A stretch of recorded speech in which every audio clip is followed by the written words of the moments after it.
So if you've been to Guitar Center recently, you probably noticed there's no guitars on the walls. Not a lot. It's not looking so good. No. After our last video we did talking about Guitar Center and some of the other big corporations and the issues they've had, we received a ton of emails and some phone calls from some guys at the pretty high up at the GC world and some dudes right down at the bottom like the normal humans. And we've heard a lot of things that were way worse than we thought. And Sounds that way. yeah, way worse than we thought. And so we've sort of sat on this for a bit, and so we had to do some homework and some research and make some more phone calls, i.e. to our manufacturers that we work with, and and they can't say a lot of things, but they can infer. Sure.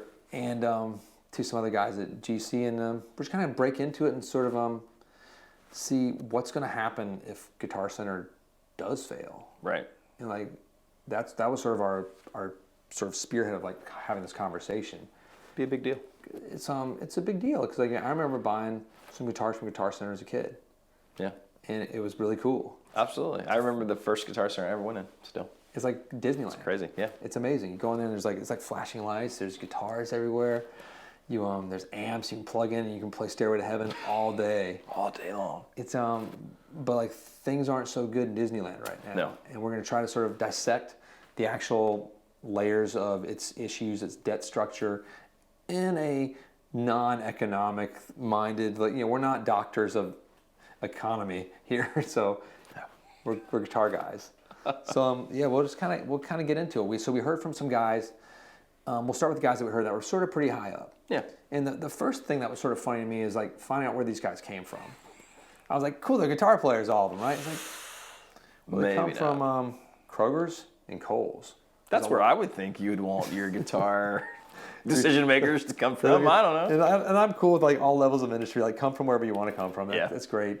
We have like the guy at Gibson is obviously from Levi Strauss. Yeah. And then we got Nike has been over at Fender, but like those guys are guitar dudes. They love guitars. Like guitar nuts. Right. And they're cool dudes too. Like they're really cool. I mean, I used to paint houses, but I love guitar. It's like, okay, cool. No, anyway, we just thought that was kind of funny. Yeah. So let's get into the besides where they come from. Let's get into like the level of economic duress that this place is in. So first off, let's talk to they have physical storefronts, right? Right. We heard they're a little bit behind in rent. What we heard was multiple months behind, like up to 4 or 5 months behind in a lot of these storefronts. And this was tracked at about a month ago or Right. maybe 2 months ago when we were sort of getting most of those stats in. Yep. And so it could be worse, or hopefully it's recovering a bit, but Hopefully. we don't know how though with what's about to come out too. So the rent's back. And the biggest thing that we learned, besides the inner workings, we'll get into that in a minute, is the manufacturers, like let's talk about Fender and Gibson and PRS, some of the biggest manufacturers, 1, 2, and 3. One of these manufacturers had to reclaim about $4 million in guitars? worth of guitars. Another manufacturer's owed about, I think around $6 million. $6 million for guitars that have already been sold. Right. And then another one is not selling any more guitars unless Paying ahead. you have to pay ahead. Prepay. So if people don't understand that too, the way it works with guitar shops, us included, we are shipped guitars and we are allowed a certain amount of time to pay for the guitars. Right. So that's just how it works. You have like 30, 60, 90 terms, 120 terms, sometimes even longer and extended options for a quick payment. So you can save a little bit if you pay it really fast within 30 days or 15 days sometimes. But some companies, when they don't know, if you're a new dealer, not Guitar Center, they've been around for decades, but if you're a new dealer, they want you to pay and then they send you the guitar. Right. The Guitar Center's not getting that privilege from some of the manufacturers right now. Well, and it sounds like they've burned some of the manufacturers as far as like settling for half of the debt they owed. Who was that? I know with this guy who called us said with Sennheiser, Guitar Center owed them about $3 million. Apparently paid them $1.6 million. Said, okay, we're good. Let's call it a day. Call it even. And that's just sort of paying half on 50 cents on the dollar. Yeah. That's ouch. So what are you going to do? It's Guitar Center. Are you going to be like, oh, we're not going to sell through you guys anymore? I mean, I'm sure that is their biggest. And again, that is the crux of what sort of got us fired up on like, why are we going to talk about this? Yes. Because Guitar Center handles about 25% of some of the major manufacturers like the Fender, Gibson, and PRS's like accounts. Right. So it's a big deal, and if they lost that, where does that guitar like surplus and not surplus? Where do the guitars go? It will affect all of us as sells guitar them? players and buyers and sellers. Yeah. We were trying to figure out if Guitar Center just went away, and I don't think it's going to.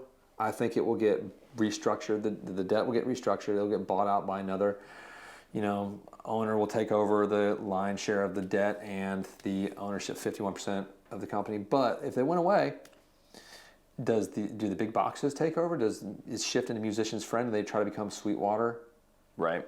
They start closing down? So you're saying they shift to like a mostly online or a total online format? I mean, that's been the way through this whole COVID. Like, our sales have been really strong, and so have all of our other friend shops. Right. But primarily through the internet, Of course. because people aren't going out, and we can reach a larger audience through like this and through the weird demos we do, and just talking to people. And like the phones are ringing all the time, the internet's going, and it's inspiring. But like Guitar Center has always been that place you go to, and now if that goes away, they're either going to shift that way or Amazon might just take over. Maybe Amazon. I would say that's almost worst case scenario. I would agree. Don't let that happen, because then you have people that have nothing to do with guitars.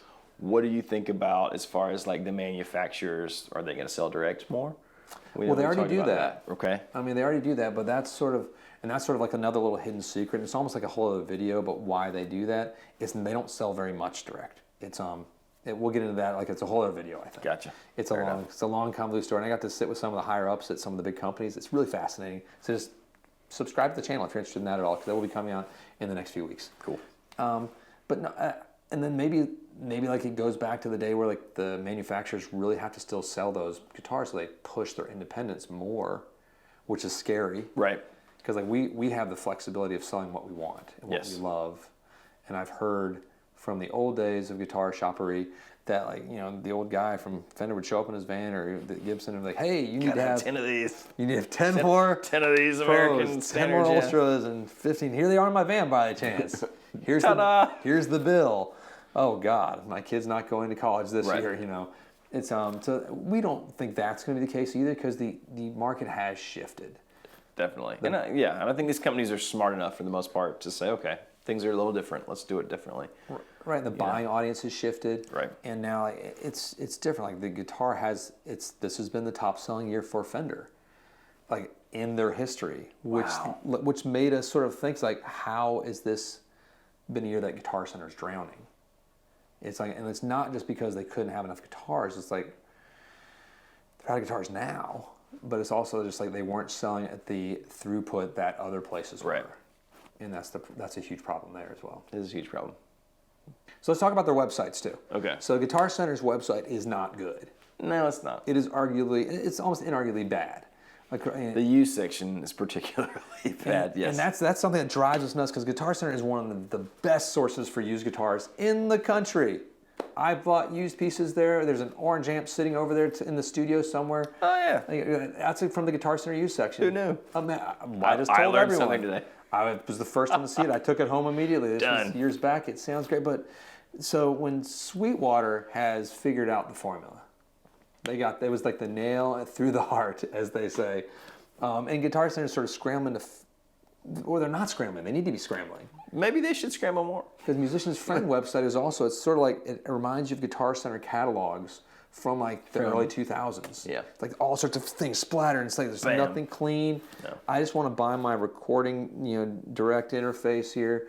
I just want to have like the Apollo 8. I want to get a Strat, and I want a mic. You can find that in Sweetwater really quickly. And their team that works there is awesome. Pretty amazing. And then they follow up, and they're trained. Oh, did I mention they're trained? Oh, what does that even mean? And like people are like, wow, you guys spend a lot of time talking about the positives of other guitar shops. And like, because they're a great guitar shop. Yeah. That's all Sweetwater is just a massive behemoth of a guitar shop. And they've done it right. Guitar Center needs to figure out how they're doing it on their Musician's Friend side. In case you didn't know, it's the same company. Yeah. And Musician's Friend, correction from one of our old videos, does have a warehouse. That guitar, obviously, and Guitar Center gets to use those. They sort of share them, so they do have warehouses. That was so funny to me when we were talking to this guy, because even as a Guitar Center employee, I was told like there are no, like, we are the warehouses, like the stores. And that's how it used to be. Yeah. So And they've modernized. So correction noted. Thank you for everyone. There was only about 4 of you that let us know, but we listened and we did our homework too, and we talked to some more people. So let's jump into the teaching aspect of Guitar Center. And yeah. So this was a sort of a weird thing. Like, we had multiple teachers call us, and some are still there, and they're not really doing well right now, obviously, because no one's teaching. But the pay structure was sort of strange. How it was, the lion's share of the payment goes to Guitar Center. So basically, they're working the floor when they're not teaching. Okay. But I don't believe they're getting paid for that. They were not getting paid I think for that. that's the idea, is that they're just out there sort of like, oh, well, you'll get students, and oh, you fill up your time, which is tricky. It's like in I don't know. We believe if you're working, you should get paid. you should get paid. It's a small idea there. It's crazy, I know. but hopefully, so that and we were just a little concerned with we don't know how they're gonna fix it, because they've invested heavily in the past 2 years in their teaching in the studios. Yeah, they've invested extremely heavily in their flagship stores. Right. I mean, the Times Square place is the biggest Guitar Center in the world. It's huge. Yeah. The Union Square one's wonderful. The Nashville is amazing. It's cool. The LA one, or the Hollywood one, they just huge renovation too. The Vintage Room's one of the best places. You have to go there. But their pedal selection and the way that it's amazing. It is amazing. It's impressive. But you can't go there. No. And their rent doesn't stop getting charged. No. It's a nightmare. And they're already behind, so. They're already behind. So now we're going to get into another thing that we've learned from some of the higher end guys at Guitar Center that was somewhat shocking to us. There's this thing called in guitar shops called side selling, which we're honest. What side selling is when, let's say I'm a Fender dealer and there's a guitar shop down the street that's not a Fender dealer. They want some Fenders. They would ask me to sell that to them, which we do not do. We're Fender authorized dealers, and we sort of take that authorization pretty seriously. It's a relationship we have with Fender and with PRS and with all of our other manufacturers we work with. But you would do that at like a slight, it's a pretty big bonus, just enough you make a little bit of profit on stuff you're not really selling well usually. And so Guitar Center has this thing where they do this on a much larger scale. Tell me about it. It's called a gray market. Okay. It's basically where you take a commodity or item and you sell it through channels that the original manufacturer did not intend for it to be sold in or to. And like, how much are we talking about? So we're talking apparently like $200K a month for Guitar Center, where they're funneling, certain things they sell and they dump into Asian markets. Okay, so it's not like just down the street at Billy Bob's Music World, or we're talking on a much larger scale than like the local, so-and-so's guitar shop is side selling Fenders to, no, we're talking like. And so you might wonder like how like these guitar shops in Asia, or you probably don't, but I always wonder, like, how does this guitar shop, how do they have this stuff? They have a new American original 60s shell pink Strat. I'm like, how is that? It's brand new. It's $19.99 US, or like however expensive it is. And like, we've had people reach out to us from Asian markets before, right? To side sell, to be part of a gray market. Yeah. And I mean, it's no immediately, but it's funny. It's an odd. It's enjoyable to have the conversation. Yeah, I mean, you wonder, there's some weird things about just your warranties and support. Well, your warranty doesn't exist. It doesn't exist. So if you buy something on a gray market or side sold, if you buy something from, Strings and Things, Pamela's, I just made up a name. I don't know. Sorry if that's a thing. I just made up a name. And she's not a Fender authorized dealer, and you buy a Fender, there is no warranty with that. Right. But Guitar Center does this in a multi-million-dollar type of. And apparently, a lot of the manufacturers, they just kind of turn a blind eye because they are Guitar Center, because it's such a large quantity of stuff. And so like the shakeup of this, again, like this is going to be so many pieces. If this gray markets get cut off, if GC sales in general get cut off, there's a lot of pieces that just will not get built. Right. Perhaps. So like your ability to get these pieces will dwindle. Go down maybe. Yeah. I don't know, it's a serious deal. Like, I mean, we talk about like, Guitar Center is a competitor, I suppose, but we also champion a lot of parts of that, and we want them to be there as a place to go see tons of guitars, to get lost in, to be invisible. Yeah, of course. And it helps. They have a lot of entry-level guitars, as do most other independents, us included. Absolutely. Which is funny. Like, that's what we hear a lot of people. Well, the Guitar Center has all the Squires. It's like, so do we. So does Andertons. So does Chicago Music Exchange. You know, we don't just have Fender custom shops. Right. But it's scary, and like we're all rooting the best because we still do have some awesome friends that work there. Well, not as many. Not as many. Well, and the common thread from the people who reach out to us is that, hey, nobody's down in the guy who works the counter at Guitar Center who's selling guitars, or even the store managers. It's pretty much universally agreed upon by the people who are contacting us that it's sort of, it's district managers and up, or that culture of maybe not the best breeding ground for selling guitars. Which stinks because and, we've seen that shift in some of the companies we work with. Yes. Like we've seen when there's a change up in the hierarchy, you can see sort of a corporate shift, and you're like but then some of the guys we work with in those manufacturers come from GC, and they're some of the best dudes too. Absolutely. They were high up. Some of our favorite dudes, and maybe that's why they didn't survive at GC, because they were balanced. Right. No, well, I think the culling of 2008 was a thing too, where everybody is boom. And this is going to be another one of those. We're going to lose a lot of people at GC. We're going to lose a lot of people in the music business in general. Right. Because live music has been destroyed. Guitar Center is getting shattered right now.